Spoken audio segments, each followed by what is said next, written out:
Hello, everybody. Good evening. Hello, hello, hello. It is Thursday, February 3rd, Black History Month, and I'm happy to be here with all of you. Um, this is the Veterans Disability Benefits and Claims Guide, um, and I am Carmela George, VA Credit Claims Agent.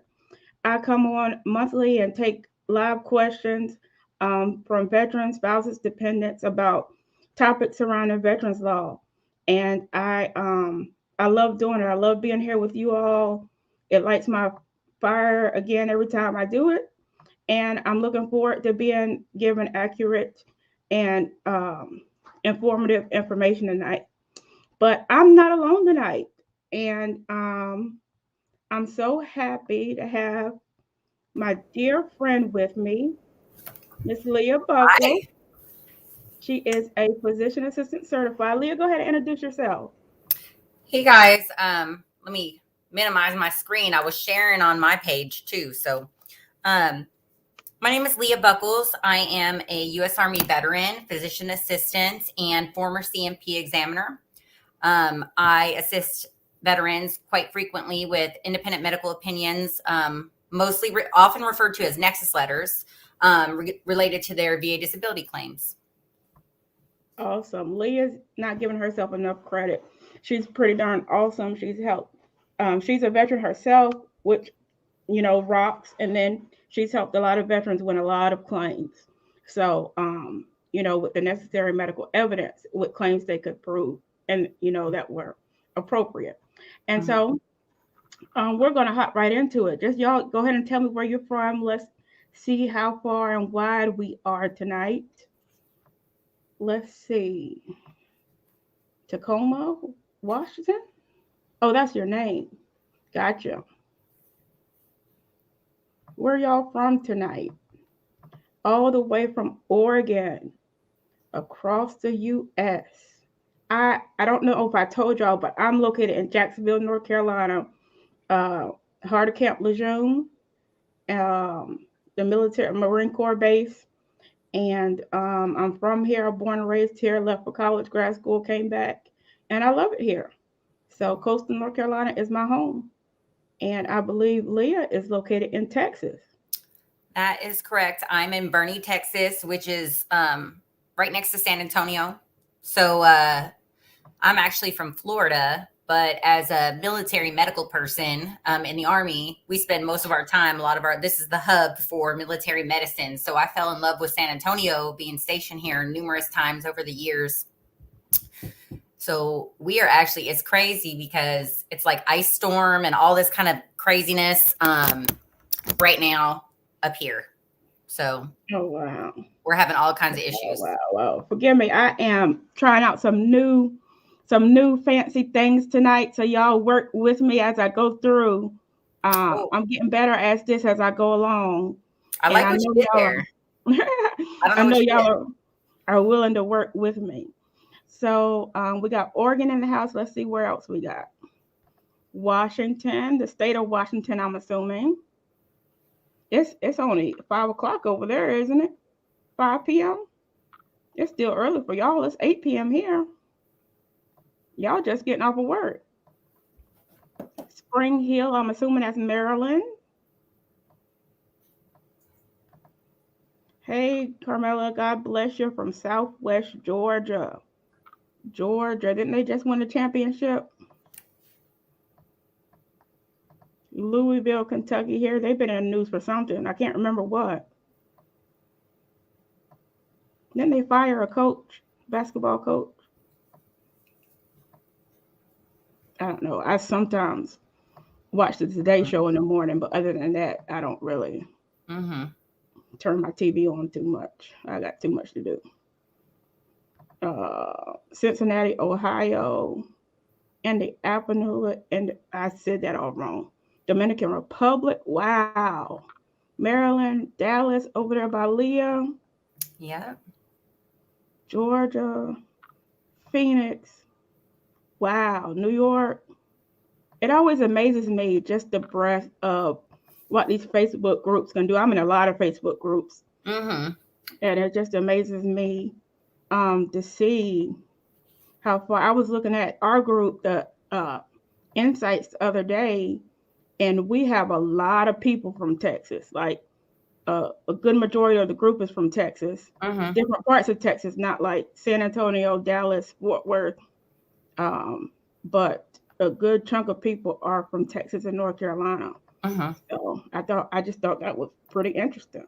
It must be people from Texas inviting people from Texas. Well, Texas is probably one of the most veteran friendly states. I'm sure you know that too. Mm-hmm. I've Um, heard Texas, Florida, and New Jersey. yeah, veterans, in case you didn't know, that if you're a 100% disabled veteran in the state of Texas, you do not pay property taxes. So that's kind of a big deal, right? Each state has different,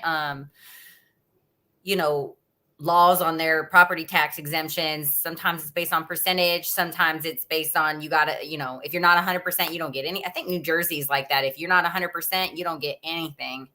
But Texas is, tiered based on the percentage, which is cool. All righty. So thank you for that, Leah. We're gonna jump right into questions. I'm a pretty straight shooter. If y'all haven't realized by now, I like to just tell you as straight as I know how to tell you, and try to take as many questions as possible. We're probably gonna be here for about an hour tonight, another hour from where we are now, and try to get as many questions in as possible. I usually am able to get about 50 to 80 questions in. I've learned. So that's a good bit of answering. And so let's get right down to it. Let's see. Mr. Tony has the first question of the night. I just got awarded 100% PNT, and I have an open appeal with the BVA. This is a good question. Will the VA open up all my disabilities for re-examination when they adjudicate this BVA appeal? Should I request them to close it? Well, there's various factors that go into this question, but generally, I would not advise that you withdraw your BVA appeal. There could be a certain amount of back pay that is from years back that you could still get if your appeal is to be approved. They will not, the VA, the BVA and the VA are two separate.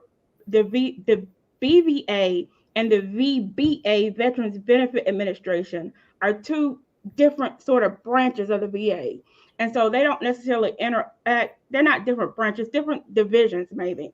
They don't necessarily interact in that type of function to where when you um, file something with the BVA, the agency level reopens your case unless it's remanded back to the agency. But what won't happen is that all your disabilities will be re-examined. So I don't think that there's a good chance of that at all, that you have to worry about that. The probability of that happening is very, very low, probably less than 5%. Generally, I would advise or provide the insight that you should continue your BVA appeal.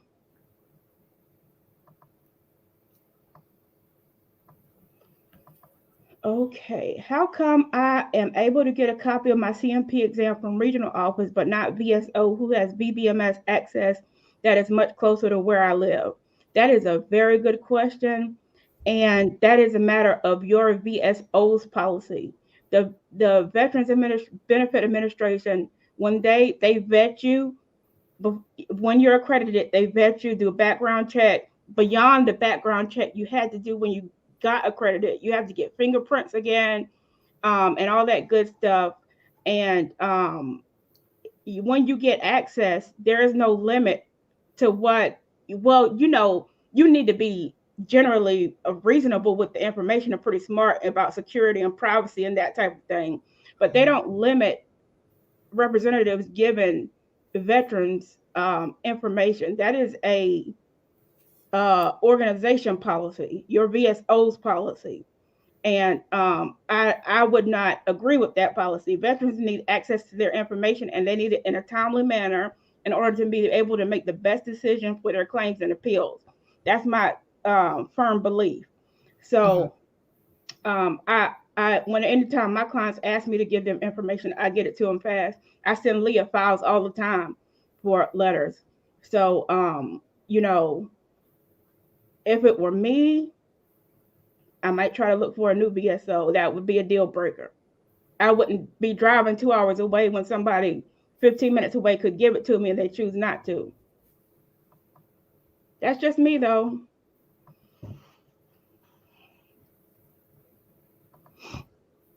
I'm 50% for depression, anxiety, 40% for fibromyalgia, and was finally awarded chronic fatigue syndrome, but given a 0% rating for chronic fatigue syndrome. Wow. Could this be because the VA considers it pyramiding? Well, number one, no, it's not pyramiding. It's chronic fatigue syndrome is a separate condition than the mental health and the fibro, and it was rightfully rated separately. But what I don't usually see chronic fatigue syndrome granted. So when it's granted, your fatigue must be pretty serious and you must have some records in service. But generally, I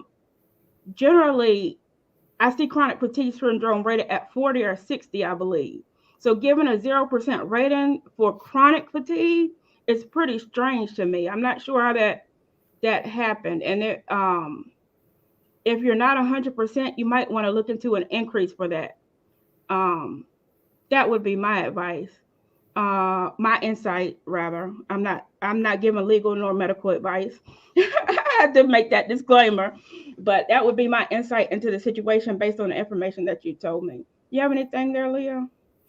I mean, I see chronic fatigue syndrome. Usually when I see chronic fatigue syndrome, I see it in relation to Gulf War. I see that sometimes. I have seen a lot of decision letters that will say, not necessarily pyramiding, but they'll say, the examiner will say that the fatigue is they don't believe the person has chronic fatigue syndrome, but rather they believe that their fatigue is related to their PTSD or OSA or whatever. But if they're going to outright say you have chronic fatigue syndrome and rate you for it, it's probably just that the examiner filled the DBQ out with all the 0% criteria. And I agree, they should probably just request an increase.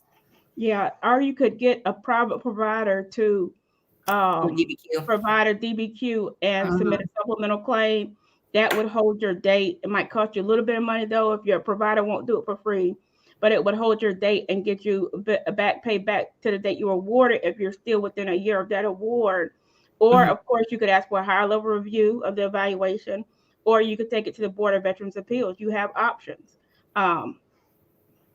So I would explore the possibility of getting that 0% raise if you're not yet 100% P&T. I would read that rating decision letter too and see what they say about why they should, it'll probably be very generic, but they'll tell you why you got 0%.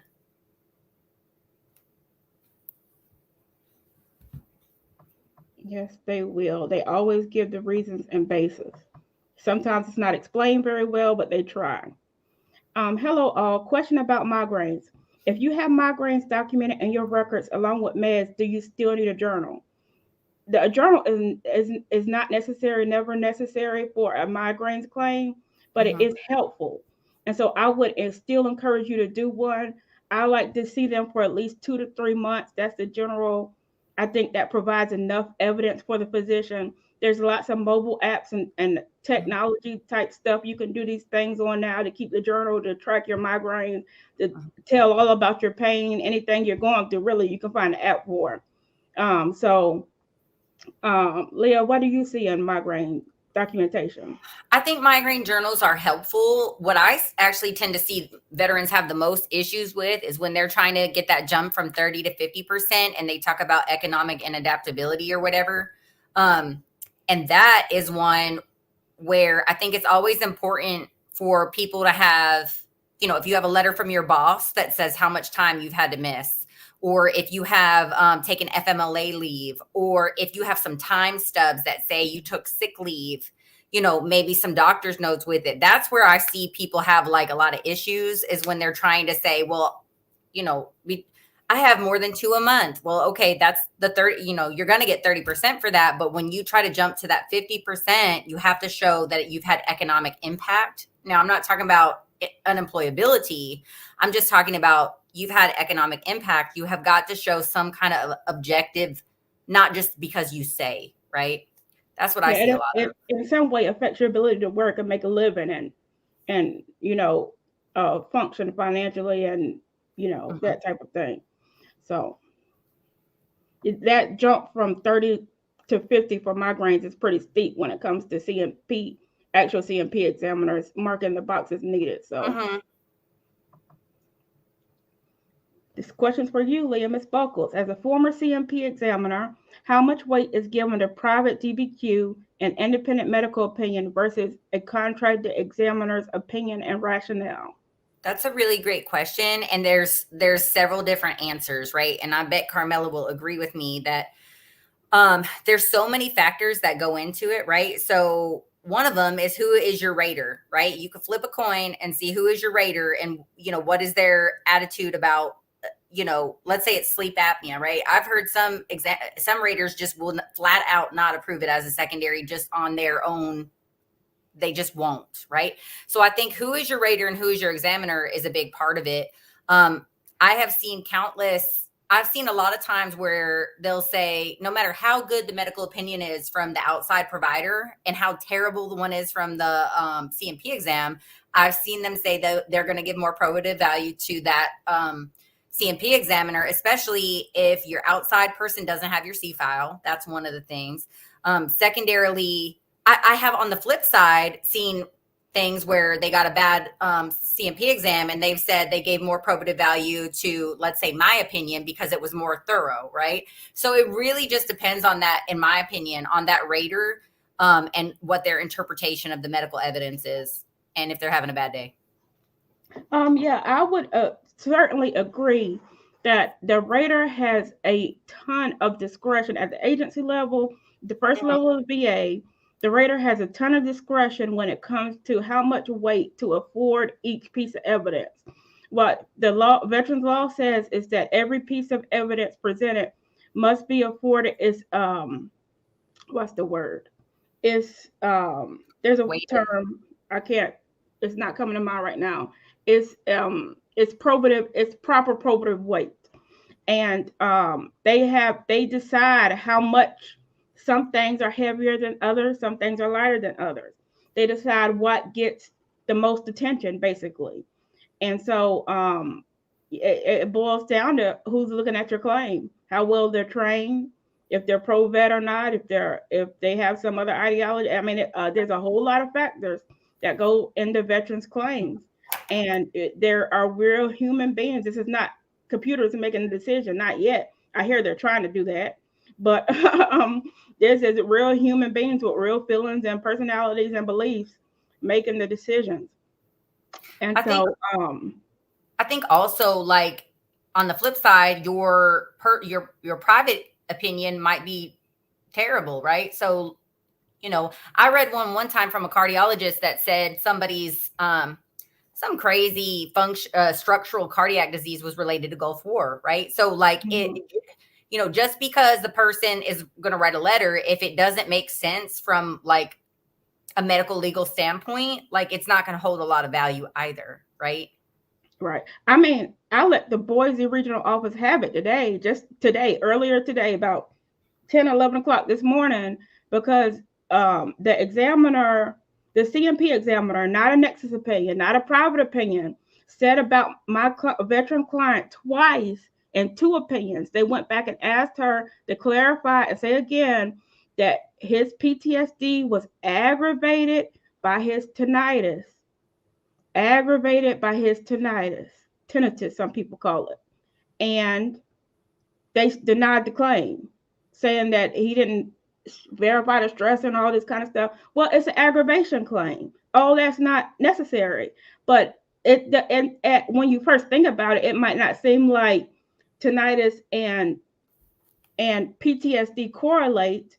And usually, I've got to be honest with you, I don't see it. But the examiner gave a very detailed, well-reasoned opinion on how his tinnitus affects his hearing, which affects his sensories, and everything else that goes into it, which causes him depression, which aggravates and illuminates his PTSD. And they still deny the claim. And then in the favorable findings, they wrote that there was a nexus between the PTSD and the tinnitus. We claimed insomnia secondary to tinnitus, but the examiner diagnosed PTSD. And so it opens up, I mean, what the VA raters have a lot of discretion. I'll put it that way. Well, I also think and I'm not going to call out any of the contract exams companies by name, but I worked for a couple of them, right? And I had got, I tried to approve everything I could when I was an examiner. If I was very pro vet, obviously, when I was an examiner, but I got into a cuss match almost with one of the contract companies I was working for, because they will kick the exam back repeatedly. If it doesn't meet what they believe the specifications need to be to turn it over to the VA. So I remember there was like a 3-day period that I argued with the quality assurance company person for this contract company, because I tried to submit a favorable opinion, and they, without getting into all the details, they want specific things in their reports to turn over to the VA, right? And so an examiner shouldn't have to argue with whoever about their medical opinion. Yeah, this might be a topic for a different day, but Leah is spot on with what she just said. I do not agree with and do not believe that that contractors should be allowed to have these quality assurance persons that go behind a doctor and the examiner and tell them basically they're making mistakes. I mean, I can get formatting, or I can get with formatting, or but not the substance of what the doctor has written in their opinion. In my opinion, that's wrong. The VHA, when they do exams, they don't have that quality assurance department. And so sometimes your CMP exam is held up, and your decision, you've been waiting a long time on the decision because it's being thrown around by the quality assurance department of a contractor. In my opinion, that's wrong, and that policy needs to change. And I believe OIG needs to investigate. But that's a VA OIG, but Office of Inspector General. But that might be a topic for its own YouTube video. Yeah, I would like to see some investigative journalism there. I won't hold my breath on that one, my friend. But I agree.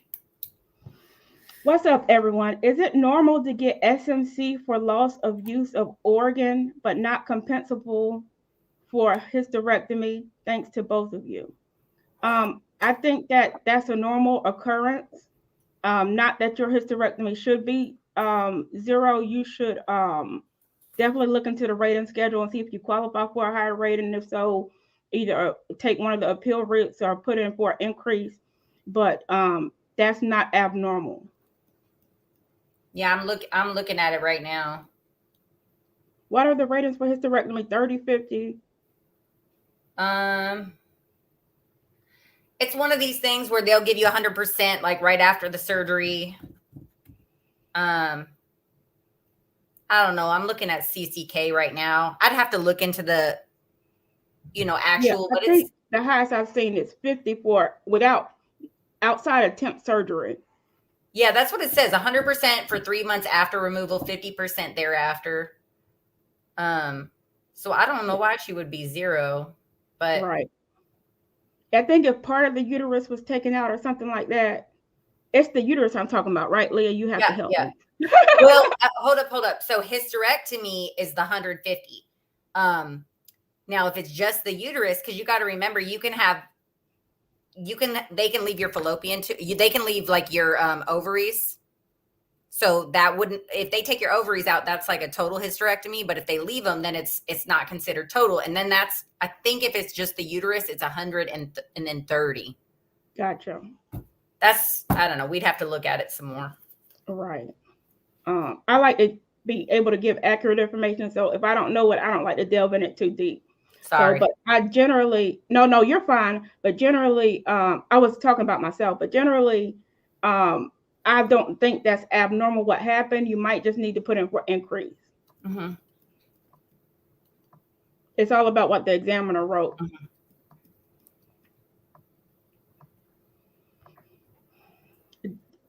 Desert Storm vet with non-Hodgkin's lymphoma, diagnosed on October 2021 due to abdominal pain. Sorry to hear that. Got denied. Only a 526 EZ was filed as a presumptive. VA Health has my diagnosis and records. Do I need a nexus for it? Well, this would depend largely on what the denial reason was. What did the rating decision letter they sent you say exactly? That's what you need to pay attention to. That's what you need to look at. That's what you need. That's the reasoning that you need to overcome in order to get service connected. There's three prongs of direct service connection. The first is that there was an event in service, event, injury, disease, illness, something happened in service. The second is that the third is that there's a current situation. There's current symptomology, there's a diagnosis, there's a current medical issue or problem, disease, injury, illness, that condition, that type of thing. And then the second one is that there's a link between the two, a medical link by a medical professional, which we call a nexus. And so if they're saying that you don't have that link between your service and the current condition, then you need to get a nexus. If they're saying that you didn't have an event in service, then you need to provide some evidence of something that something happened in service. If they're saying that you don't have a current diagnosed condition or symptomology, then they just didn't read the record. I personally think that, so with the presumptive stuff, it's kind of broad when it comes to Gulf War. There's a large array of things that can be connected, but it is pretty clear that it has to be a functional condition, not a structural condition, right? And I personally do not think, like, if someone approached me for this type of nexus letter, I would unfortunately have to decline, because I think it's just too much of a jump to make to say that that is a functional condition related to Gulf War exposures, because there's just so much pathology related to cancer. And I just don't think, and it may one day turn that because these things are always evolving and updating, right? Like with Agent Orange is getting these new ones added, and you never know what's going to get added to the burn pit or to presumptive. And this is just my opinion. This is not, claims advice or medical advice. I just would have a hard time taking a case, medically speaking, for lymphoma related to Gulf War exposure. That's just me. That's very interesting. That's an interesting opinion. What do you think? Have you seen a lot like that? Well, Leah, I'm on the legal side, not the medical side, so I don't really know. I don't really know the pathology and stuff between the two, and I haven't seen that claim a lot. Have you seen any cancers related to Gulf War? I don't. To be honest with you, I think I've seen a BVA decision, but I don't think I've ever filed that claim. Yeah. For anybody. Okay. The sound is going in and out. I'm so sorry about that. Let me cut my sound up. Turn my O was only at 50. I'm sorry about that.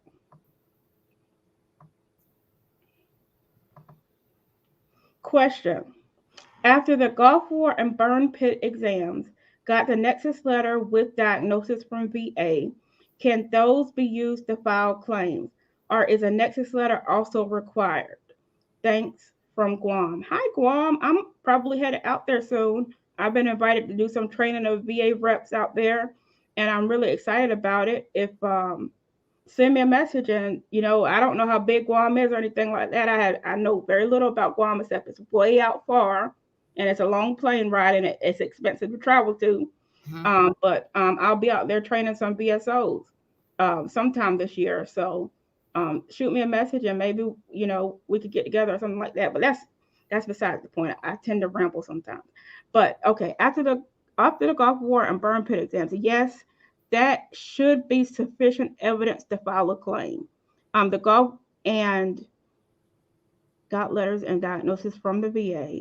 That should be sufficient evidence along with your service and service treatment records. But a nexus letter, could be helpful. It just depends on the particular facts of your record. Leah?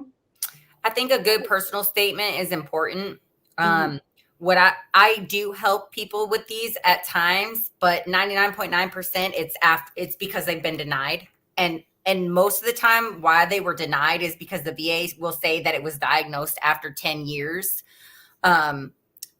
Which is kind of like the cutoff time that they want to see a diagnosis, but there's nothing that says like, so typically if someone got diagnosed, for example, with, if it's Gulf War for IBS, right? Or something like that, and it's been more than 10 years, if their symptoms started back then and they just maybe didn't get diagnosed, if that's explained, I see those very successful, right? And that's usually my approach when I assist veterans with that, if their history is consistent with that. So from the get-go, if okay, I need to express, maybe my diagnosis came later, but this is when it started. Maybe your wife or somebody can write a letter if they recall it, a buddy statement that says, yes, he's been experiencing diarrhea and constipation, whatever it is, allergies, sinusitis, whatever it is, dating back to this date, right? And I think that could be very helpful. And no, I don't think Nexus letters are, Carmel and I are on the same page with this, especially with that low-hanging fruit. I'm sorry, my baby's kids are in the background right now. Low-hanging kids. They're supposed to be upstairs. So Nexus letters can come in handy later down the road, but claims like tinnitus, presumptive stuff, if you have files in your records, those things, I always think, go for it and see what happens. And if it doesn't work out, maybe a Nexus letter will be helpful, right? She's exactly right, as always. Okay, here we go. Mr. Bobby Bowe, vets, get your C file. You will see how the VA makes their decision. Absolutely. The C file is what is called the VA claims file. When you file anything with the VA, they create a folder for you and they put everything related to you in that folder. So there's a bunch of good information, all your rating decisions, your service treatment records, your military personnel records. Every action the VA has taken that has generated a piece of paper is in that file. And it's very important that you review it and make sure that it's accurate. There's no errors. Those type of things can affect the decision. And some type of small, careless, harmless error could be the reason for a denial. So I do encourage vets to get their C file. Doug Hayes, the guru, the VA benefits, veterans law guru, posted something in the Facebook groups today that says that the VA is down to about 77,000 requests from over 300,000 about a year ago. Mm-hmm. And so it's only, I think it was 77,000. And so, or maybe it's only taking 77 days now to get your C file, which is generally pretty quick. That's like 2.5 months. That's where nice. It was over a year before. Mm-hmm. So it's becoming really fast. The other fast way to get your records is our C file is to get it from an accredited representative with electronic access to VBMS, Veterans Benefit Management System. Most accredited attorneys have it. Well, not most of them. A lot of them don't like. Some of them don't like to use them. Accredited agents have them, and VSOs have them. Can get access if they want to.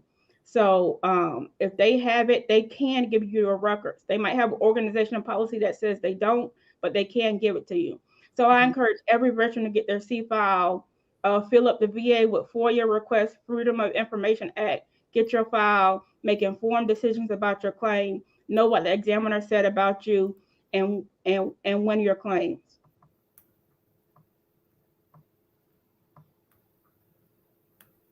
Okay. I'm still seeing where people are from. Hello, Carmela and Leah. Hi. Just got the news today that I got my TDIU at PNT. Oh, that's awesome. Big shout out to Leah for all your help she gave me. Leah goes the extra mile for our class. She truly does. That's my buddy. I use Leah in a lot of clutch situations where I need something at the very last minute. And she comes through a lot of times for my vets. I don't show any. I use a lot of different providers for Nexus letters, so I don't show particular favoritism towards any. I'm not necessarily telling you have to use Leah Company or use Leah's company. What I can tell you is that she does quality work. And so I'm so happy, but I'm so happy to hear that you got, TDIU with PNT and you're able to rest your mind a little bit now.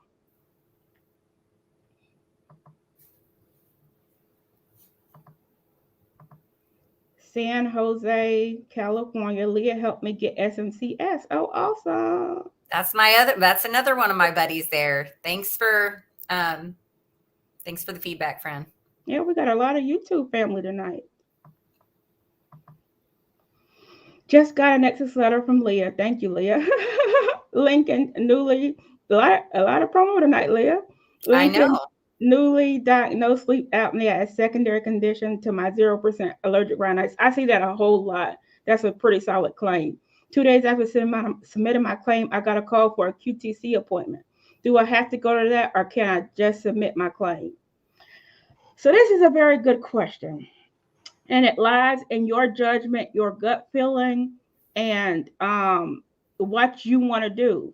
What the law says is that if a veteran does not attend a CMP exam, the VA is supposed to make a decision on the evidence of record, right? And it would seem that evidence is leaning in your favor right now. What in reality, that's theory. In practice, what happens at the agency level is they don't like vets turning down exams. It's just not. It's kind of frowned upon. I don't want to say frowned upon. It goes in. It's in the discretion of the writer, but a lot of times I see them, deny a claim because the vet find a way to deny a claim because the vet didn't attend an exam. But it's still like a 50-50. You have a good shot of winning if you don't go to the exam. So you have to make that judgment yourself. Unfortunately, without looking at your file, I can't specifically give you insight into your case. But, just know that it's an option not to attend if you've already submitted a medical opinion and medical evidence. Anything I missed earlier? No, I know there's one group out there who I will not name that tells veterans not to go to their CMP exams all the time. I would never tell a veteran not to do that. I'm not an accredited agent or VSO or attorney, so I don't like to weigh in on that kind of stuff. But I also think just from a personal standpoint, that can maybe be really bad and bite you in the butt if you don't go. But it's so hard because if the evidence is there, it's there. But then, there could be some bullying tactics, like you said, where they just turn it down flat. You didn't attend your CMP exam. Or maybe they just go ahead on and order an ACE exam and don't even call you and just have somebody review the file. It's just, what day of the week is it and who's the rater? That's exactly right. That's just how it flows sometimes. You got to go with your gut. You feel like your evidence is real solid, you might not want to attend. But you should know that there could be some repercussions of that and you could be fighting a little longer. Mm-hmm. I got 0% rating for migraines. Oh man. Getting medication for migraines from the VA. What should be my next step to get an increase? Well, you have options. That's the good part. You could get a private DBQ from your doctor or from an independent medical provider, mm-hmm. and put in a supplemental claim that would hold the date of your previous claim. And if you were to get an increase based on that DBQ, your back pay would go all the way back to the date if it's within a year of that decision, to the date of the first claim if it's within a year of that decision, 365 days. You could file a claim for increase. That's probably the fastest route, but you won't get the back pay. You could file a higher level review, argue. You can't submit any new evidence though, and argue that you weren't evaluated properly, the exam was inadequate, blah blah. You had other evidence that proved your migraines were worse, that type of thing. Or you could file with the Board of Veterans Appeals. So you have options. You've got to look at your records or get somebody accredited to look at your records and decide what's the best avenue and route for you. But you do have options to get an increase. Like I said, the fastest route is just to put in for an increase, but the smartest route, without knowing all the facts of your case, might be to get a DBQ and put in for a supplemental claim. Mm-hmm.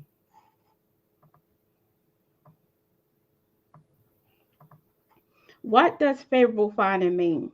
So back when Congress and the VSOs and VA and everybody was meeting to try to reform the appeal process, some genius came up with the idea that the VA needed to tell you, even if they denied you, what was the good or positive or favorable parts of the claim you put in.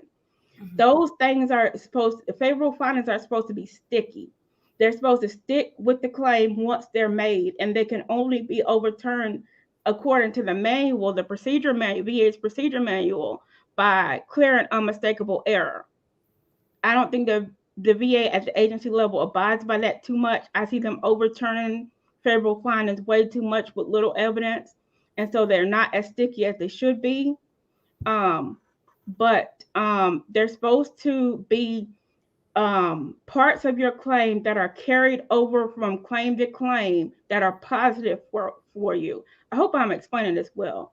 That things that, let's say you submitted a claim, but you didn't have a current diagnosis, but you had a event in service, you had migraines in service, you had a nexus letter, but nobody gave a clear current diagnosis. So the favorable findings might say something like, there's a nexus between service. Well, she has a nexus that relates to service. She has an injury, an event in service, but and that's all it would say. And then in the narrative part, it would say you don't have a current diagnosis, so we can't grant it. Um, did I miss something out here? No, that's what I understand. Yeah, it's just pretty much positive things in your claim that are supposed to carry over and benefit you in the long run. Mm-hmm. Can dual retired spouses 100% PNT use Chapter 35? Absolutely. That's the benefits of both being veterans. I have GERD and IBS and want to claim. Which is best to claim? I'm probably going to claim secondary to mental health aggravation. If you have both of them, I say go for both of them. Why are you choosing between one? Agree. Question. Gulf War vet. Did I just answer this? Gulf War vet, burn pit that got I think it was you answered it, or it's very similar. Oh, okay.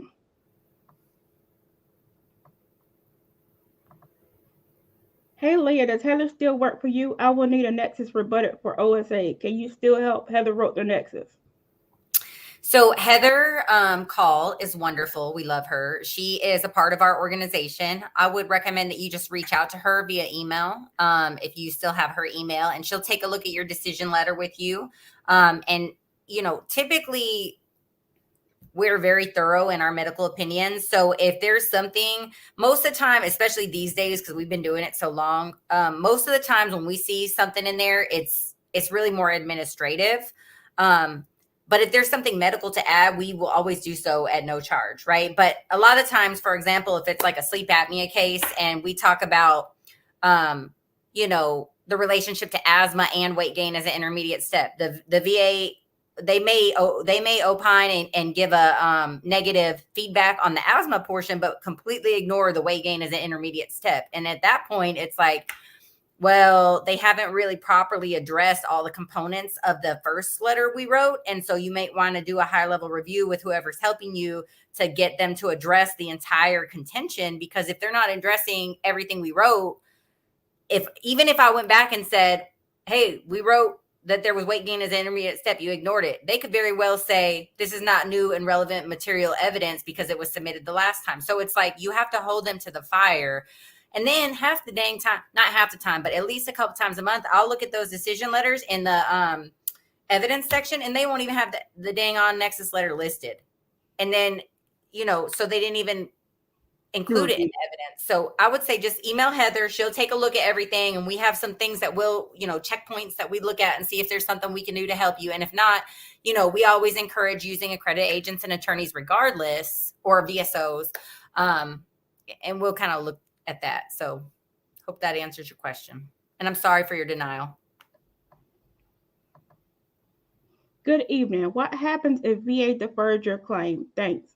So basically, deferral means delayed for more information. The VA did not have enough information to make a decision on your claim, whether it be an exam. They forgot to get your private treatment records. They forgot to send you a notice, a necessary legal notice that was needed, or something like that. And they have to do more development of your claim in order to make a decision. It could be any number of things. That's the reason the letter should have gave you a little hint to what the problem was. It usually says something like medical opinion or exam or private treatment records or something. But it just means delayed for further information. Combat vet, 70% PTSD, 50% migraines, 10 right ankle, 10 deviated septum, 10 tinnitus, 0 hearing loss, 0 chronic diarrhea. VA has me on meds for GERD and, hey, St. Lou, GERD and the PTSD meds, and now I have ED, in which VA has given me meds for help for that. The GERD meds are working great, and so does that mean I can't put in for GERD? Should I consider putting in for ED? Yes, should consider putting in for ED. I'm trying to understand GERD. He's basically saying if his GERD meds are helping him, should he not file because he's feeling pretty good? And I would say you should for sure put it in if you believe it's related to your service, regardless of whether the medications are helping or not. Right. You just get the 0% rating because it could get worse later.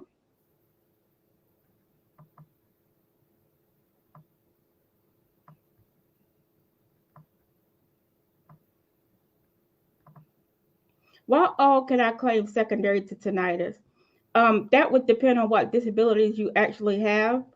But generally, I see things like vertigo secondary, migraine sometimes can be secondary. It's all specific to the individual. So don't just go put in all these claims and think that all of them are going to get approved. It's not guaranteed.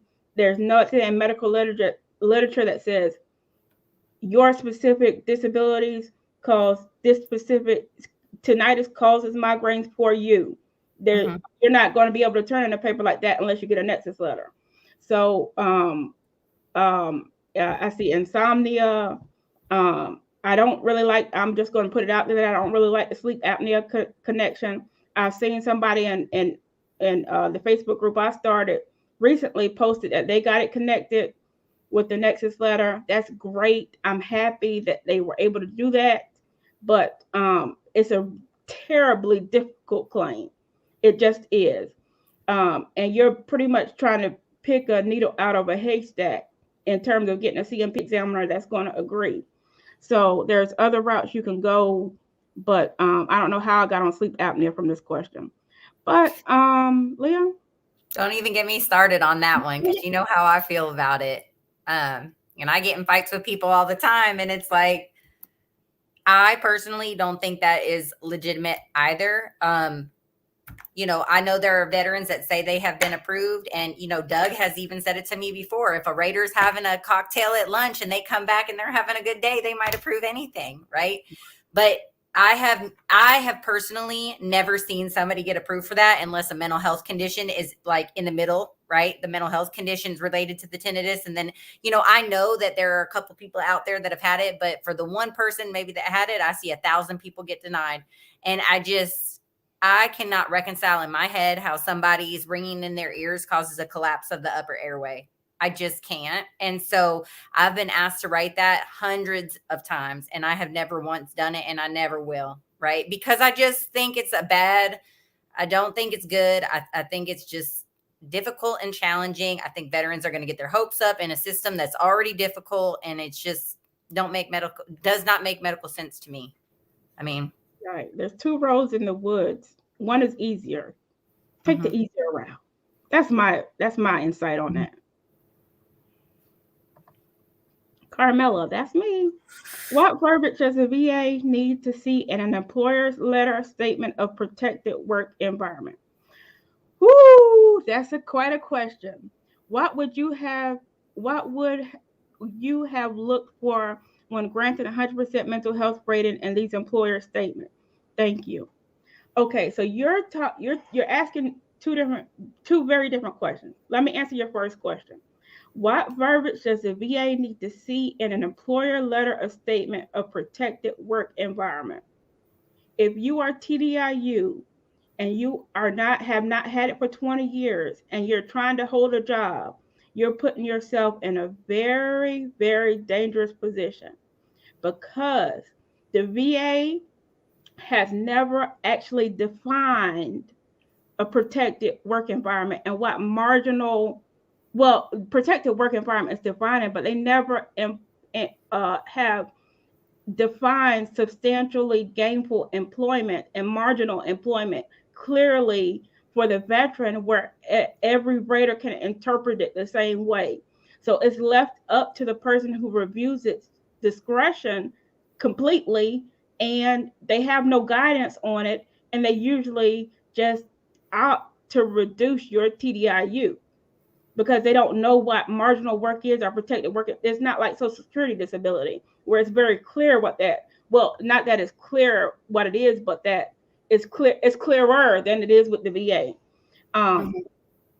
But and then you ask, what would you have looked at when granted 100% mental rating health rating in these employer statements? So 100% mental health and working. Um, that's an interesting question to ask. Not that you can't work while you have 100% mental health, because you certainly can. But if you're looking for an employment statement, it would pretty much just need to say you're a disaster at your job, something to that extent. That's the short version of it.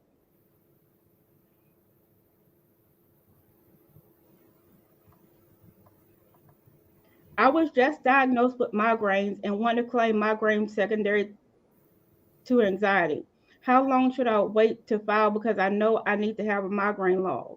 You don't. A migraine log isn't necessary. It's a nicety. Isn't a necessity. It's a nicety. And so you should go ahead and file. At least put in an intent to file Mhm. while you're building your migraine log, so the date is held. But I would have a solid at least 2 months of a migraine log to have the best claim. You could go ahead and claim it because you have the diagnosis. You'll likely get a CMP exam, and go from there.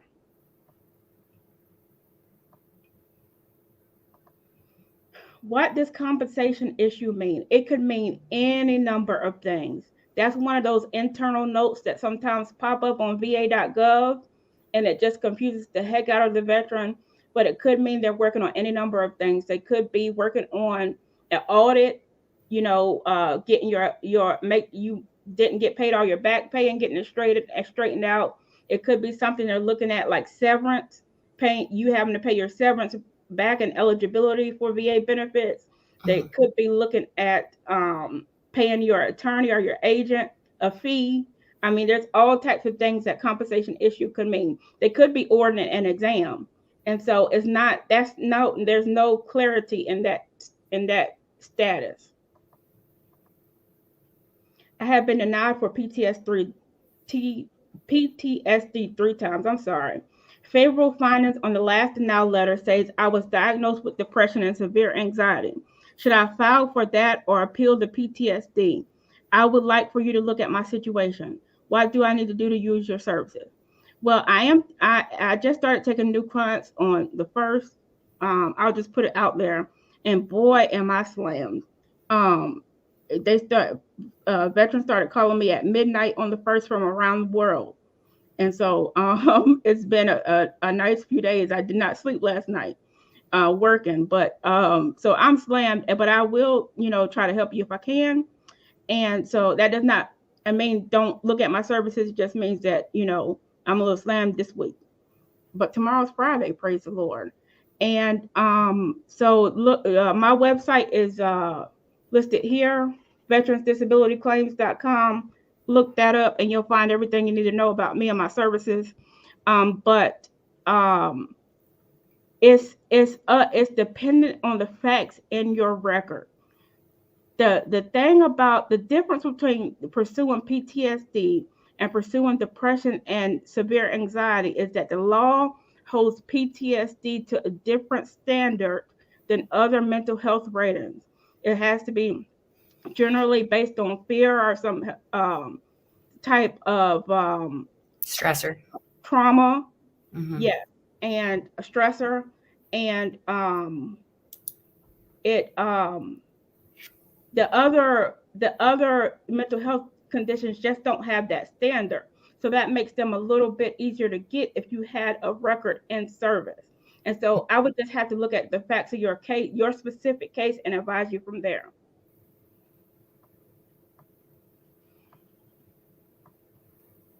Sometimes examiners say something real idiotic, like because he doesn't have a diagnosis of PTSD exactly, it can't be service connected.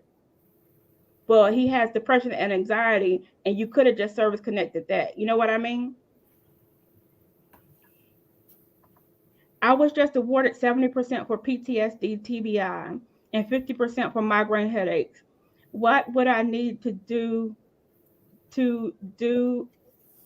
extra to qualify for SMCTRR1? It's just a matter of the severity of your disability and proving it. That's what it's a matter of. If I have been out since 93, can I still put in a claim?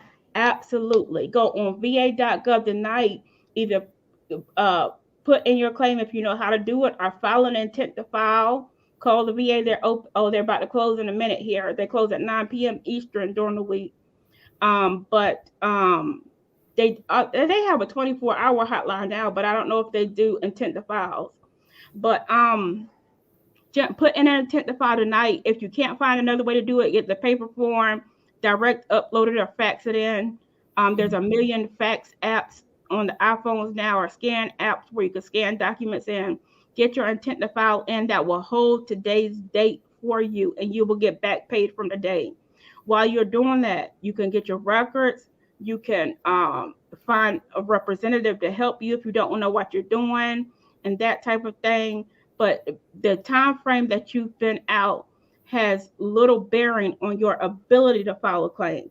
It might have some bearing on your ability to win the claim if you haven't had treatment since 93, but it has no bearing on your eligibility. You are still very much eligible to file a claim, and I encourage that you do so if you have disabilities caused by service.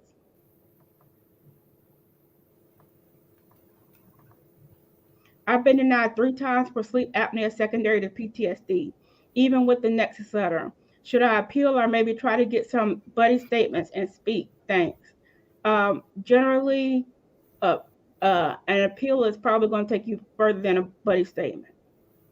That's just my take on it. Others might feel differently. But an appeal is going to take time.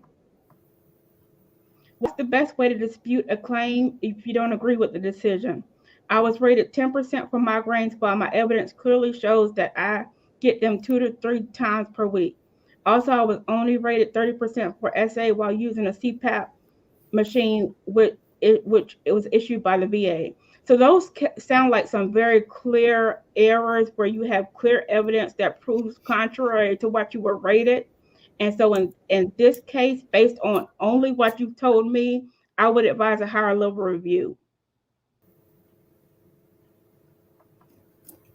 I got something for that real quick. A veteran sent me something the other day. You might have heard this. I'm trying to look at it. About this requiring CPAP. So in my mind, if you're prescribed a CPAP, that means you require a CPAP, right?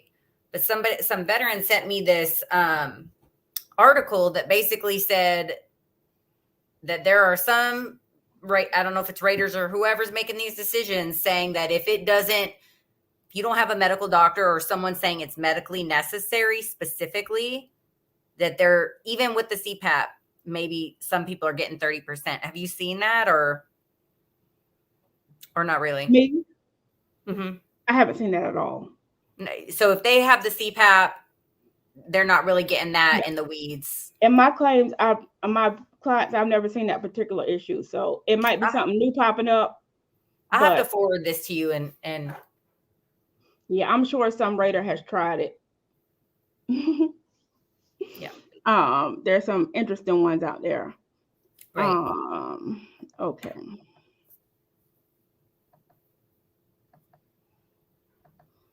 Interesting question here. What is a veteran service officer capable and limited to when filing a claim? Very, very interesting. They pretty much have little to no limits except they can't commit fraud, or just like anybody else, you're probably going to end up in a jailhouse. And they are not supposed to submit frivolous claims or advise you of frivolous claims. I'm not sure, besides security and privacy and all that type of stuff, of any other limits on a VSO when it comes to filing a claim.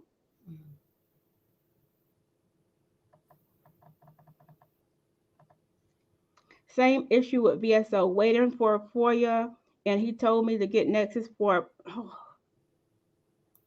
If he has access, or he or she, you said he has access to VBMS and he's not giving you your file, I will get a new VSO. For me, that is an absolute deal breaker for representation. Not for somebody who doesn't have electronic access, although I would prefer that you get somebody who has electronic access because they'll do a better job for you. But it's a deal breaker when they have your records and won't give them to you. They don't even have to print them out these days. They could put them on a USB drive and give them to you. I mean, there's all types of ways. I transport files through Dropbox. I pay Dropbox $100 a month, so my clients have the convenience of getting their files. It's just a matter of preference and organizational policy, and for me, it's a deal breaker. I also witnessed MST and was denied because of no record. Why would there be if the victim didn't come forward? What should I do?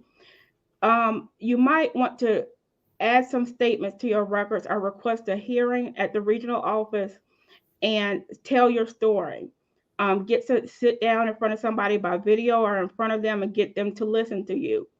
And I would also encourage you to, I'm sorry you went through this. I would encourage you to get your C file, look through your own records and see if you can find any markers or if events in service like performance going down, weight gain, getting birth control pills,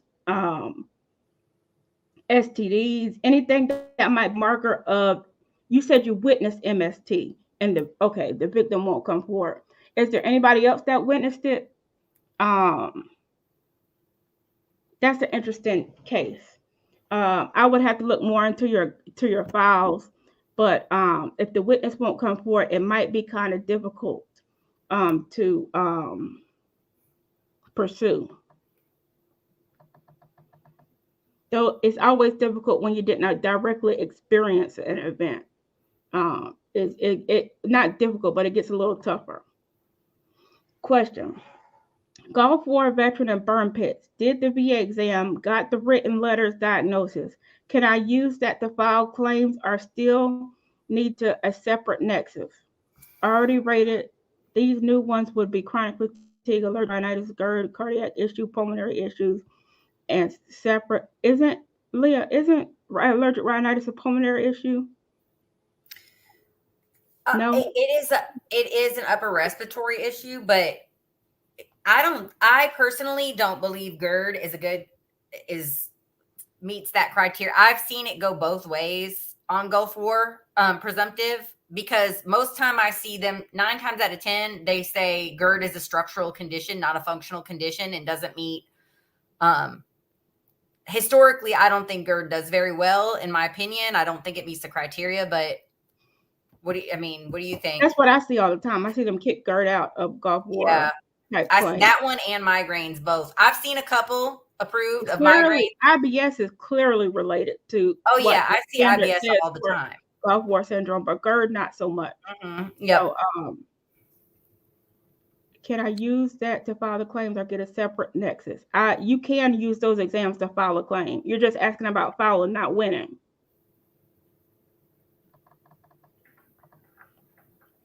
I have a virtual CMP exam Monday for PTSD. How effective will they be able to access me virtually? Also, I have a nexus letter on file for PTSD, anxiety, depression. Originally, I was awarded 0%. What? For combat non-service connected. This felt very racist. So this is what I will say about this. It is my opinion that veterans are more comfortable in their own environment, rather than walking into somebody's office who you've never met and you don't know, and it can be awkward sometimes when you're sitting at home on a video like I'm doing right now with Leah and you all. I This is my world. I sit here every day. Well, not every day. I have another outside office too. I'm at home right now and do work. I'm comfortable. I can speak freely. I feel in my zone. You know what I mean? And you know, that provides a sense of comfort for you that might make the exam easier. So I am a fan of virtual mental health appointments for CMP exams. That's just my take.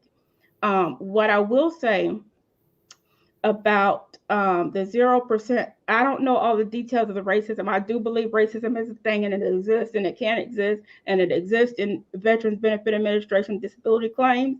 Some of them, not all of them, and it might have happened to you. But there's actions that you could take to get above a 0%, and that's might be what you want to focus on. I'm sorry that you endured what you endured. Retired after 22 years in June. Last 1.5 years of service. Medical said no appointments unless dying due to COVID. Will I need Nexus letters for my conditions now? In June. You just got out? Oh, no, you don't need Nexus letters. You just need to put in the claims.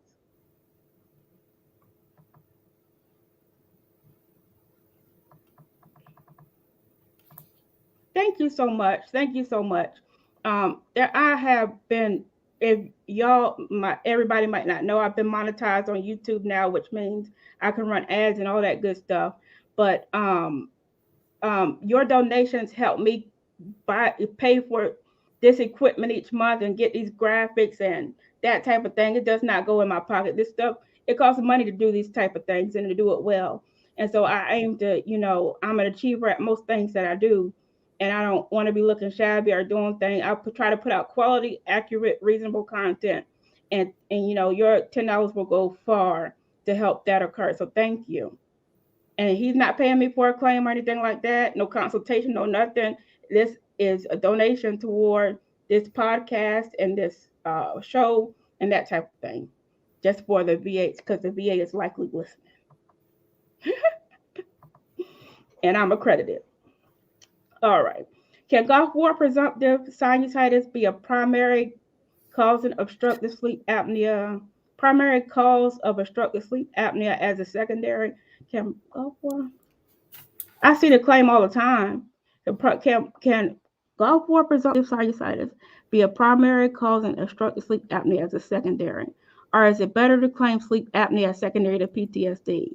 It is my opinion, I'm not a medical professional, I just see this a lot. It's my opinion that the easier claim is sleep apnea secondary to sinusitis. Mainly because, well, I don't know, but it just seems to be granted more, in my opinion. Leah, that's your wheelhouse. So I think there is certainly a hate train about OSA related to PTSD out there on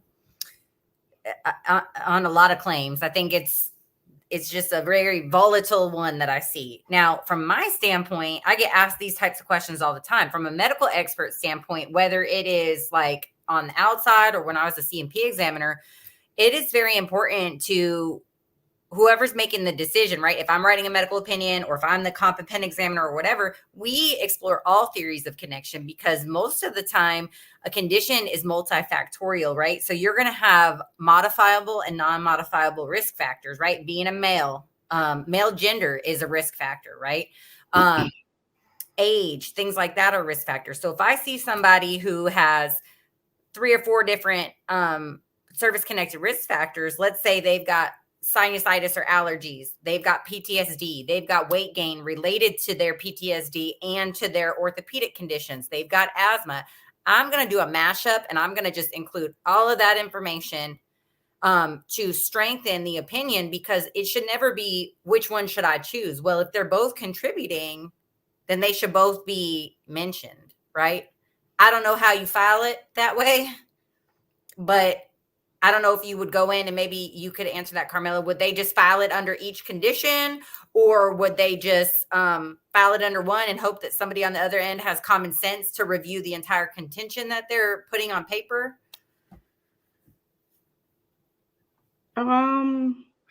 What Leah said is absolutely right. I missed the mark on this question. You should file for both. Can you actually put it up under two different things when you're filing it? You just file for sleep apnea secondary to sinusitis and PTSD. You can write it on the same line if you want. Which one do you drop it under, though? Or do you just, when you drop it, do you just free text it? In cases where it gets difficult to navigate va.gov, I encourage a paper application. Just write it out. Because that new va.gov just gets all confusing. I've been diagnosed with PTSD, anxiety, depression by my primary care provider and the VA. Do I need to show proof that I've been seeing a therapist or a psychiatrist before filing a claim? I would definitely submit your records with the claim, yes. So if you're asking, you don't have to see us. If your primary care manager, like a doctor, a nurse practitioner, or a PA, diagnosed you with anxiety and is treating you, whether it's with medications, right? You don't have to go to, a lot of people don't go to therapy because they don't want to. So a lot of people just take mental health medications prescribed by their PCM and they live their life, right? Or they talk to their, whoever at their church or whatever. So if you have a valid diagnosis of one of these conditions, you don't have to be in therapy to get service connected for that. Right. So that's all I got to say about that. You're right. Sorry, I had a message come in and I was no worries. I have a little bit of ADD. All right. I went from 60 to 80% thanks to Miss George. Yay, party over here. But it was due to your service. It wasn't due to me. I just helped facilitate the claim. Bobby Bo, okay. Do I need to upload specific VA medical records for what I'm claiming, or will the rater look through my VA medical records for everything? They have to request your VA medical records. So they do it on every claim. Sometimes they do request them a little late. Sometimes I've seen it after they make a decision. Then they remember, oh, I didn't get the treatment records. But they will get your VA medical records. It's always useful not just to submit 300 pages of records, but to submit the ones that are relevant to your claim. That would help the rater, and they would probably likely be very appreciative. So if you can do something like that, do it. Make things simple. All right, we're going to be here for about 15 more minutes and then we're heading out. But thank you all for joining us tonight. I've been diagnosed with PTSD, anxiety, and depression. Okay. I got a Nexus letter from Leah and Prestige. It was extremely detail-oriented and in-depth. Waiting on my supplemental now, OSA with obesity as intermediate step. Thank you. Oh, Mr. Waller, I hope it turns out well for you. Leah's great. Too. Yeah, keep me posted. What is the difference between benign positional vertigo and Meniere's disease? Leah. They're just two different causes of vertigo, of peripheral vertigo. So we have central vertigo and we have peripheral vertigo. So the BPPV is caused by disruptions in the semicircular canals and otoliths, right? So typically that's when somebody gets up from a seated position and moves their head, they'll start to feel it. And then the Meniere's it's just a little bit different. They're both probably the most common types of vertigo. I see them all the time, and both of them, there's evidence to support acoustic noise trauma being related. So and tinnitus, right? So they're just two different types of peripheral vertigo. Two different conditions. All right. I have an appeal at the Board of Veterans Appeals for denial of comprehensive family caregiver. PCAFC, sent in December 2021. I applied in October 2020. Does this program pay back pay? My daughter-in-law has not been working out of home, so she can be as home with me, have seizures daily, and breast cancer. So it's just like any other appeal. If you were to win an award that was backdated, you would get back pay for that award. Yes. And good on you for appealing that decision. That they don't have that program figured out well yet at all. They keep moving the goalposts. What evidence is needed to be approved for type 2 diabetes? As a direct service connection claim, the same thing as every other direct service connection claim. An event in service, current symptomology or diagnosis, and a link between the two, called a nexus, a medical opinion or professional medical opinion saying that the two are connected. Can you upload or provide photos for your claim? Absolutely. I highly encourage it. If you are still active duty, something happens to you, snap a video, snap a photo, get evidence, use all the technology you can because you're going to need it when you get out of service. How can I connect chronic pain to heart surgery? File a claim for it. Chronic pain, generally, I'm assuming you're talking about mental health. They call it, these days, they call it somatic symptom disorder. That's what the psychologist manual calls it, DSM-5, I think. And so that might be what you want to call it. But I also sometimes, just to make things simple for the person reviewing it, just file chronic pain syndrome dash mental health. So it doesn't look like you're filing chronic pain of the hip or chronic pain of the heart or chronic pain of foot. Just be very clear that you're talking about your mental health.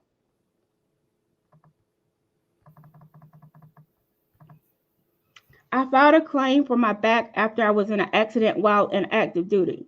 I'm currently getting all my medical care through VA hospital, up to date with my epidural injections.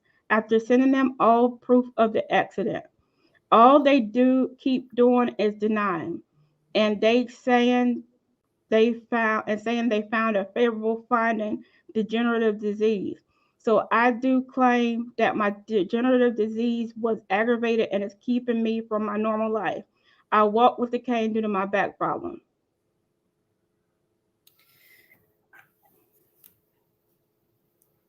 Okay, so what you need to do is read the denial letter very closely. What is the actual reason for the denial? Like, what are they telling you? That's what you need to overcome. I would need more specifics on this situation, but there's something that seems a little off with what the VA is doing here. You had a back injury in service, you work with a cane now. Was there a long extended period of time between your claim and the incident in service? Was there an intervening car accident or something like that? I mean, there's a lot of factors that could go into this, so I need just a little bit more information.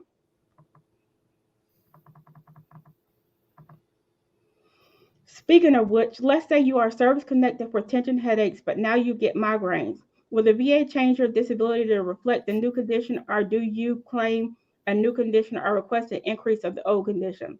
In my opinion, you should simply request an increase if the condition has worsened. The VA tends to use headaches and migraines interchangeably. I'm not sure they're the same thing medically. I'm not a medical professional though, but they tend to use it interchangeably and as the same thing. What have you seen, Leah? You know, it's funny because you would think that because there's some overlap of symptoms, they would just do the increase. But I'll tell you, one time I saw this and I was so angry. They actually, they denied it, and the decision letter specifically said the veteran is service connected for tension headaches.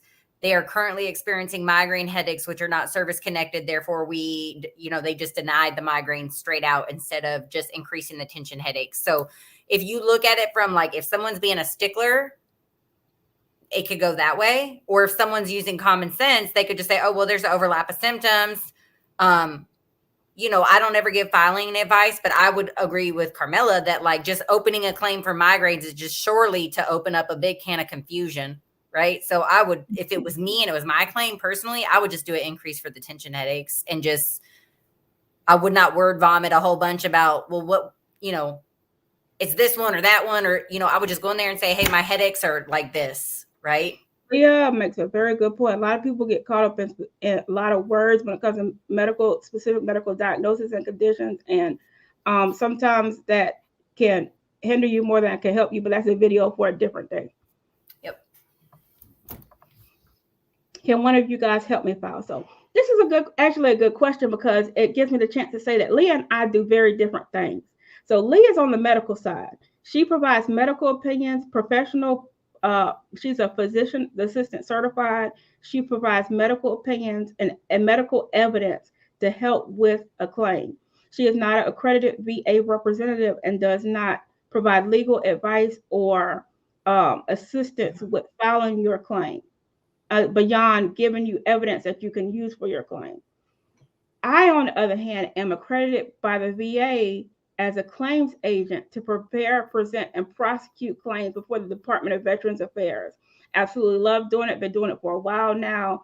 Believe I've gotten pretty good at it, but I want to be a little bit humble. Best, y'all. She's the best. So I work on the representative side. I hold power of attorney through the VA to represent you in your claims and help you file and win. I do not handle initial claims. So if it's your first time filing or you're just getting out of service, that's not one of the services I provide. But mainly because I was just getting too many of them and it was bogging me down. And more veterans need more help on the appeal side. But I believe, yeah, so I could help you on the filing side, and Leah could help you on the medical evidence side. Mm-hmm. Leah, when you look at records and multiple nexuses are needed, are you only allowed to provide one? So that's a good question. So many of my clients, I don't want to say most of, but at least 50%, if not more, I will do multiple conditions and multiple nexus letters for them. Sometimes it's separated by a great deal of time. So sometimes I'll have people that come back to me, over and over again over the years. That's, maybe I help them with a medical opinion letter for migraines right now. And then they go get approved. And then in 6 months from now, they say, hey, well, do you think we could look at maybe doing my GERD? And then we'll look at doing that. I'll look at that for them. Sometimes somebody might come to me and say, hey, I'd like to have a medical opinion letter for my migraines, my back condition, my PTSD, and this and that, right? So, and we just knock them all out up front, right? So I didn't used to do any mental health related disorders. Like I would do a lot of things secondary to mental health disorders, sleep apnea, migraines, GERD, whatever. But I really just didn't do a lot of mental health stuff because, not that I couldn't, right? Because I've been working in mental health specifically for several years. I won't name the company, but I work in a substance abuse facility for veterans and first responders in a detox, right? So, I'm very capable. It's just I've been so busy doing ortho stuff and, cardio, all this other stuff. I just didn't, right? But we have recently added a psychologist to our team who's a CMP examiner as well, and she's fantastic. So we've been able to help reach and help a lot more veterans with those. So yes, I can provide pretty much anything that has evidence to support it. I can write a letter for, or our psychologist or one of our team members can do. Because she's awesome. Y'all are awesome. You got my ovaries. That might be why it was rated 0%. That was from an earlier question. Mm-hmm. My last denied sleep apnea rationale was from I waited 25 years after service to be diagnosed. Oh boy. That's not, unfortunately, that's not all that uncommon, that it's denied for that reason, but it can be overcome. Eddie Barnes' widow, still waiting for a decision. I'm sorry you've been waiting so long, Miss Barnes. It's absolutely ridiculous. I'll be looking into that. It'll probably come tomorrow, next week. Surviving spouse there. Everything you said about Guam is true. It is a very small island in the Pacific. Half a ID Facebook user that's on Guam. I'm from it. Oh, awesome. I'll get to explore it soon, hopefully. Everything lines up as planned. Leah, is a C file necessary for you to review for a Nexus letter? It is not necessary. Most veterans don't, unless they're coming to me from an accredited agent like Carmela or an attorney. They don't generally have their C file a lot of times. I will say that it helps. In my opinion, I think it's good for me to be able to say that, because I always list the evidence I review in my letters, right? So if I say that I'm in receipt of the C file and I've reviewed it, I'll list that, and sometimes that can be helpful. I think, especially. I've just seen some stuff that says some decisions that say, well, this person didn't have your C file, but the examiner did, right? But no, you do not need to have your C file. And I've had many, many, many veterans successful coming to me with just the evidence that is related to that specific contention. Mm-hmm. I love the detailed info. Please team up more often. Dream team. You got it. Hello, can frequent urination be connected to the lower back? I'm not a medical professional. I'm going to let Leah answer this, but I see it often. Yeah, for sure. It just really depends on the situation. If you have, bulging disc bulging out on whatever nerves are, going to that area, to the bladder, or, there can definitely be some urinary dysfunction if you've had a fusion and there's been surgical complications, stuff like that. If a veteran is service connected with sinusitis or rhinitis, can claim for OSA secondary to it be achieved? I've seen it. Very frequently, I've seen that. I want to become a VSO. How do I do this officially? I've tried using several VSOs and only one was great. Great. Thank God for that great one. Only one came back to say thank you. We need great all the time. We certainly do. There should be a higher standard. Where do I begin making this happen? Well, unfortunately, I'm a claims agent, a VA accredited claims agent. I tried with all my might to become a VSO, and nobody would accept me. I couldn't find the requirements. Nobody would take me. I'm not a veteran. I don't have any military service. I just found it to be a difficult feat to find out how to do it. I checked with the NAVVETS, I checked with the DAV, I checked with the American Legion. It just wasn't clicking. So I decided to go the other route. There's 3 types of representatives: the VSOs, veteran service officers, claims agents, and accredited attorneys. So I decided to become get accredited and become a claims agent. I absolutely love it. It might be a route that you want to look into if you can't figure out how to become a VSO. But I said, unfortunately, I can't answer this because I don't know how to become a VSO because I never figured it out.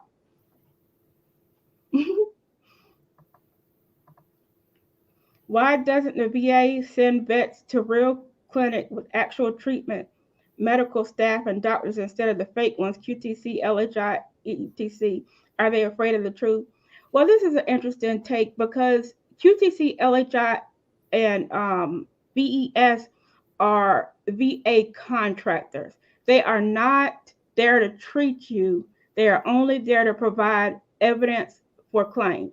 What's the word I'm looking for, Leah? They're only there to so it's like you have the VA claims process, and then you have the Veterans Health Administration, right? So the Veterans Health Administration is the VHA is where you're going to get your care, and then the veterans, what do they call it? Veterans Claims Administration. Yeah, they're just 2 totally separate things, and one place you get health care and one place you get claims care. Technically where you're getting the health care, they should be able to do a DBQ too, but that's another video too, right? Right. Yeah. Me and Leah have a lot of opinions if you haven't noticed. We don't want to get that mixed up with the accuracy of, what is law and fact. I was in the Marine Corps infantry and hurt my back in the field. I was only given Tylenol. When filing claim, examiner denied me because not a lot of medical records. I was diagnosed with bulging L5 disc. Is there anything I could do? This is one of those situations where you might need somebody like Leah and get an outside medical opinion professional to look at your records and provide an opinion and go from there. But you're going to need somebody to provide a nexus, unfortunately, whether it's the VA and the CPA examiner or an outside one. Somebody has to make that connection to service. A medical professional, not somebody. My claim for incontinence and IBS denied. LHR in September 21. And LHR was duty to assist, and LHR was a duty to assist error. Failed to see that I had documented complaints while in service for both. Do I have a good chance for approval? You have a good shot. I think so. If you had complaints in service and they missed it and they're sent it back to a different examiner, it's just a matter of what that new examiner says. That could go either way. You could have one that thoroughly reviews the records and agrees that your current condition is caused by the conditions you had in service, or you could have one that feels differently. So it's just a matter of the examiner and how thorough they are and what their medical training and all that good stuff. And your record, what's in your records. Question, what's the name of Leah's company? Prestige Worldwide Medical Consulting. Yep. It's in the link in the description of this video. Hi, Leah. I'm rated 50% muscle tension headache. Can it be secondary to sleep disturbance? So if you're already rated 50%, are you asking, can the headaches be secondary to sleep disturbance, or can your sleep disturbances be related to the tension headaches?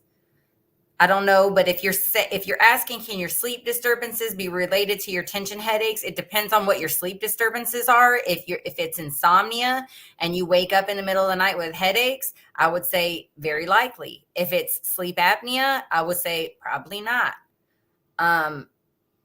If you're asking if your tension headaches could be related to sleep disturbances, I would say maybe so, because people that have sleep apnea, for example, and don't wear their CPAP machine, wake up in the morning and have headaches a lot. So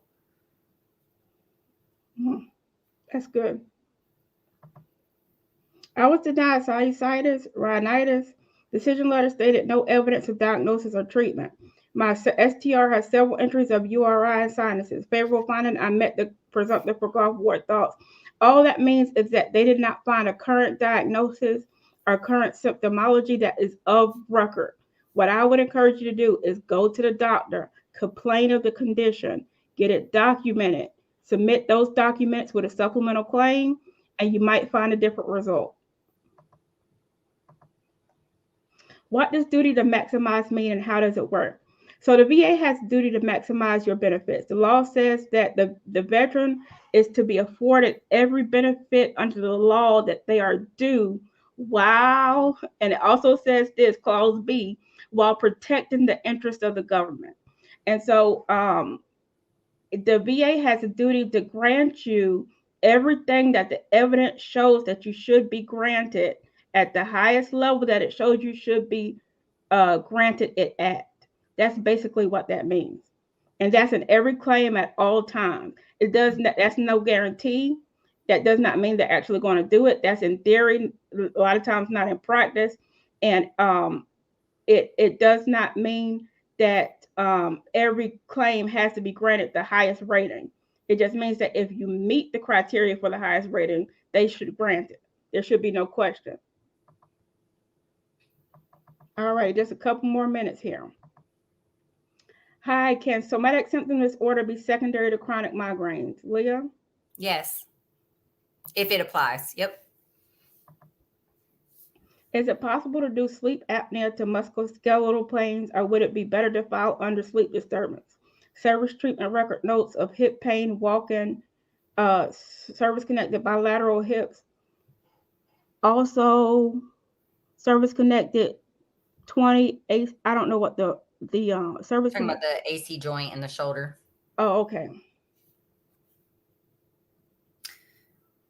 I've seen it. It's just a matter of how your condition affects you. That's what it boils down to. I don't think there's a big umbrella under that one. If your joint pains cause you not to be able to sleep and it affects you in a way that you affects your neck or your breathing or something like that. I'm not a medical professional. Just what I've seen. I don't see it granted often. It's not an easy claim, as they say, easy, one of the easiest claims, but it can be done. Leah? Yeah, so as far as sleep apnea goes related to musculoskeletal pains, I think the big key with that one is there weight gain as an intermediate step, right? That's one thing. And then if it's just because you're having sleep disturbances, like let's say you're thin and or your weight gain is unrelated to your orthopedic issues, if you're just trying to say you're waking up at night due to pain and that's causing you to have sleep apnea, I mean, there is some evidence that supports like disruptions of REM sleep can cause hypotonia of the upper airway and make it collapse. We use that a lot in our letters related to PTSD. I just think it's like a harder bridge to like, you know, there is some evidence to support it, but that could be a really tough one. Just saying chronic pain is causing that. The only way would be to say that it's causing sleep disruptions at night, which is messing with your sleep cycles. All righty, guys. Well, thank you so much. I got a couple more donations here. I just want to point out, Miss Kim, thank you. Mr. Willie, thank you. You guys are the best. I appreciate it. It helps keep this show on the road and provide good info to vets to help them win their claims. And I try to help the most people possible by doing this and offering these insights for no cost. So thank you, Leah, for joining us. Thank you for what you do for veterans and for your service and for your service in the military and for your service to veterans every day. Well, so thank you for having me. And I don't like to plug my stuff much, but I'm really trying to push my YouTube channel, and I'm putting out a lot of good info on Mondays. Every Monday I do, and it's not a long video because I know people don't like to watch crazy long videos all the time, but some good free content on my YouTube channel if you guys stop by there. Awesome. Subscribe to both of us, like, follow, share, and cut on the notification bell. I usually don't say that because I'm not like a professional YouTuber or anything, but Leah just gave me the segue. And yes, so subscribe to both of us. That'll be great. Yes.